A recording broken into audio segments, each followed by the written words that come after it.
بسم اللہ الرحمن الرحیم کل من علیہا فان ویبقى وجہ ربک ذو الجلال والاکرام۔ معزز سامعین کرام، اللہ پاک ایک ہے، وہ پاک اور بے عیب ہے، وہ ہمیشہ سے ہے اور ہمیشہ رہے گا۔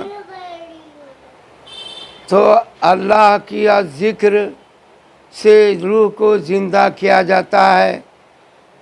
جذبہ عشق کچھ دل میں پیدا کرو، روح کو ذکر مولا سے زندہ کرو، لو لگاؤ اسی ایک اللہ سے، غیر کو لوح دل سے مٹایا کرو۔ معزز سامعین کرام، اللہ ہمیشہ سے ہے اور ہمیشہ رہے گا، لیکن دنیا کے بارے میں بتایا کہ اس کے اوپر جو بھی ہے من ذوی العقول کے لیے آتا ہے، کل من علیہا، جو زمین پر ہے وہ فنا ہو جائے گا اور صرف اللہ کی ذات باقی رہے گی۔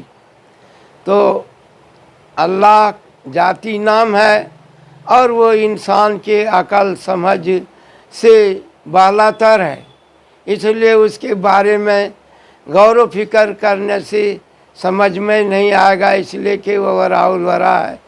اللہ کی ذات کا مراقبہ نہیں بلکہ اس کی صفات کا ہوتا ہے۔ اللہ کی ذات سے دل کا تعلق بنایا جاتا ہے، اس کو ذکر کیا جاتا ہے، دل میں بسایا جاتا ہے، ایمان اس پہ رکھا جاتا ہے، یقین کیا جاتا ہے، لیکن جو اس کی صفات کے ذریعے انسان کو کچھ سمجھ میں آتا ہے۔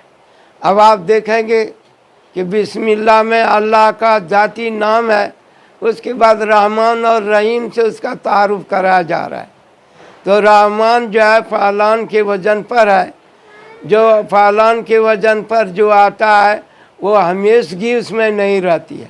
جیسے غضبان آتا ہے رحمان کے وزن پر غضبان، تو ظاہر ہے کہ غضب ہمیشہ نہیں رہتا ہے، وقتی طور پر آتا ہے۔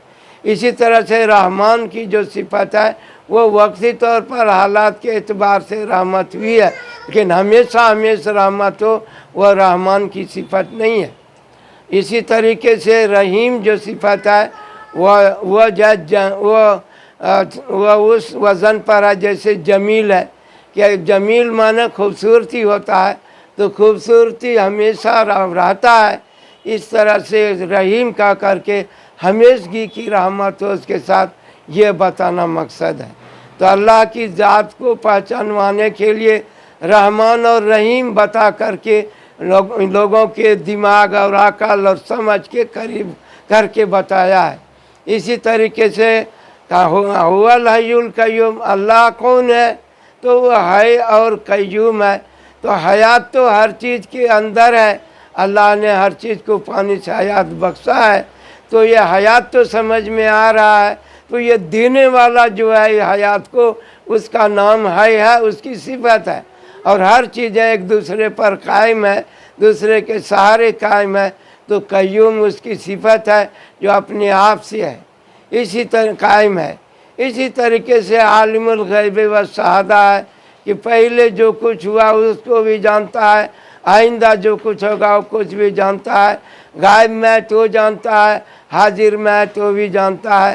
تو یہ صفات اس طرف انسان کے ذہن کے قریب کرنے کے لیے کیا گیا۔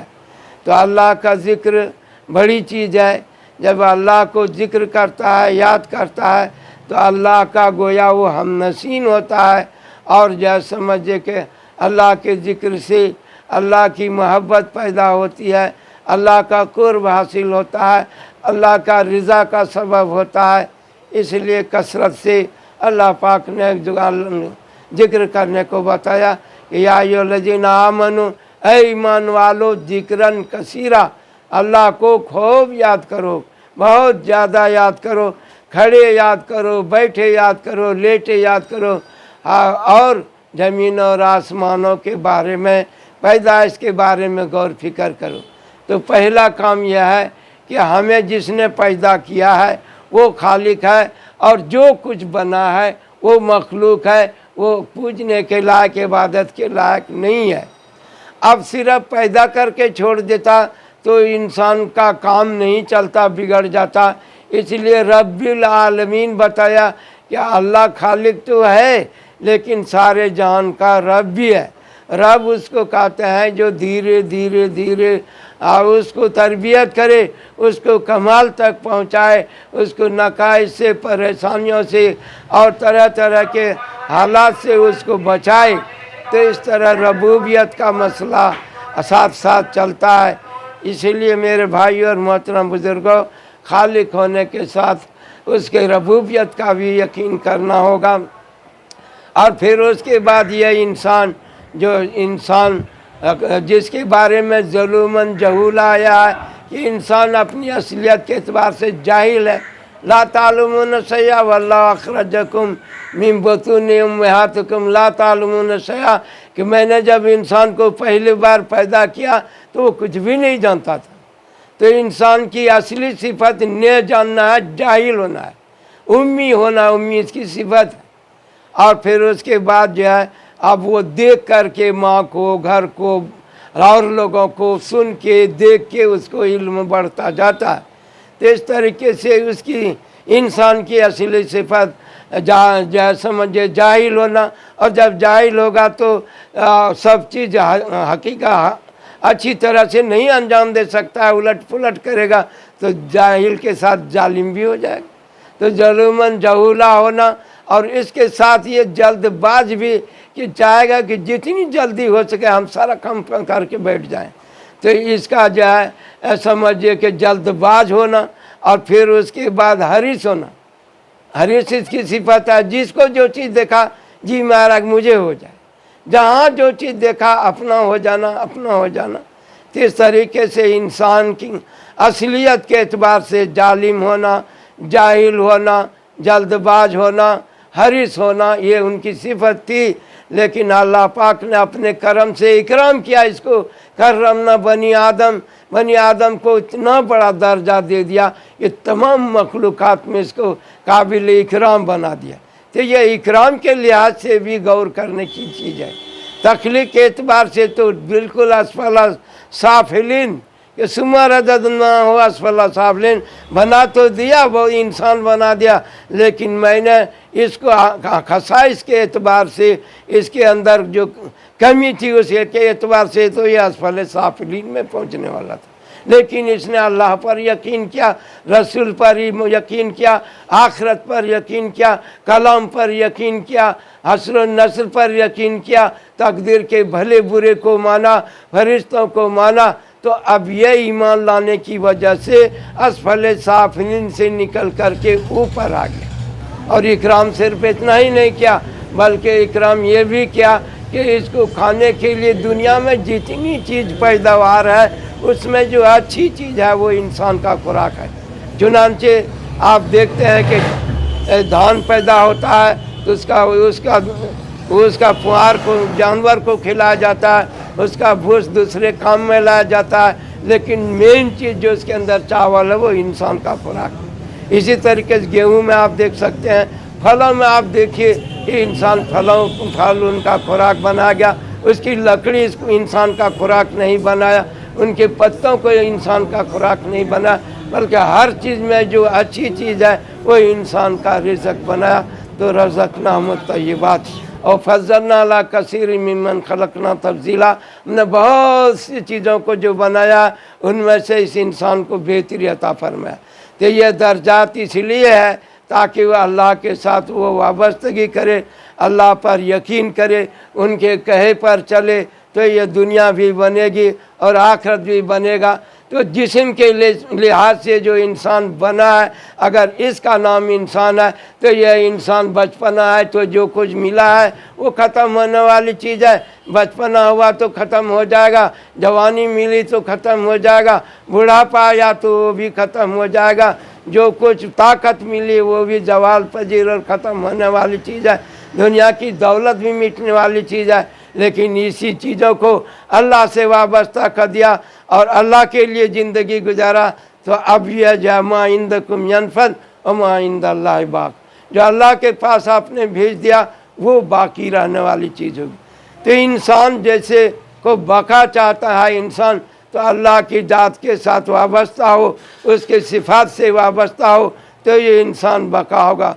ہرگز نہ میرد آنکھ دلس زندہ شد بیش سب تست بر جرید عالم دوام ماں۔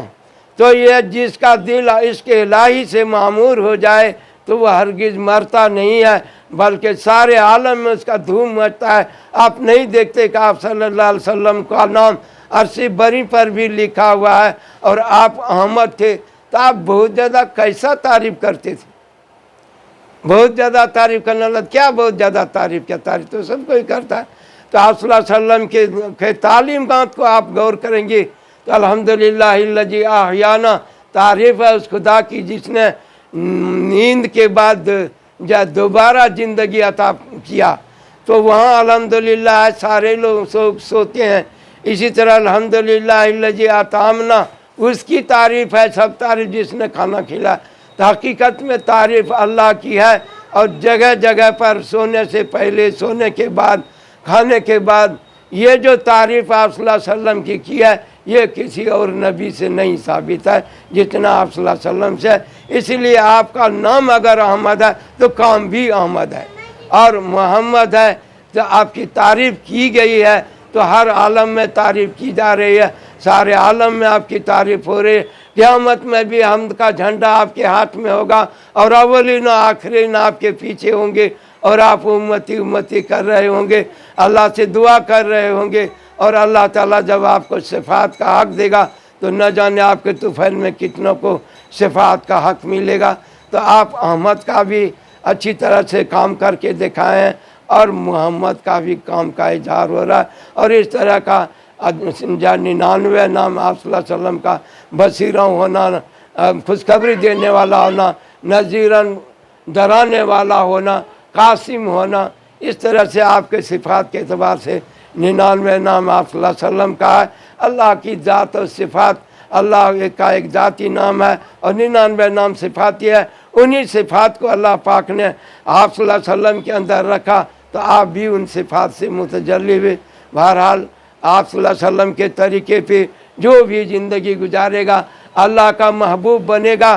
یہ امت اللہ کو پسند ہے، آپ صلی اللہ علیہ وسلم اللہ کے محبوب ہیں، اور محمد صلی اللہ علیہ وسلم، آقا صلی اللہ علیہ وسلم کا جو بھی طریقہ اختیار کرے گا اللہ اسے بھی پسند فرمائے گا۔ حد یہ ہے کہ اگر گناہوں سے توبہ کرتا ہے خدا اسے بھی پسند کرتا ہے، اور توبہ کرنے والوں کو پسند کرتا ہے، پاک صاف رہنے والوں کو پسند کرتا ہے۔ اس لیے کثرت سے ذکر کرنے سے انسان کا دل صاف ہوتا ہے۔ لکل شیء ثقالۃ وثقالۃ القلوب ذکر اللہ، ہر چیز کو صاف کرنے کا آلہ ہے، دل کو صاف کرنے کا آلہ اللہ کا ذکر ہے۔ دنیا کے اندر سے جب چلا جائے گا، اگر اس کو جنت میں داخل کرنا ہوگا تو آدم علیہ السلام کے شکل پر اس کی شکل ہوگی، اور 60 ہاتھ اس کی لمبائی کر دیا جائے گا۔ جہنم میں ڈالنا ہوگا تو بہت بڑا بڑا جسم دیا جائے گا۔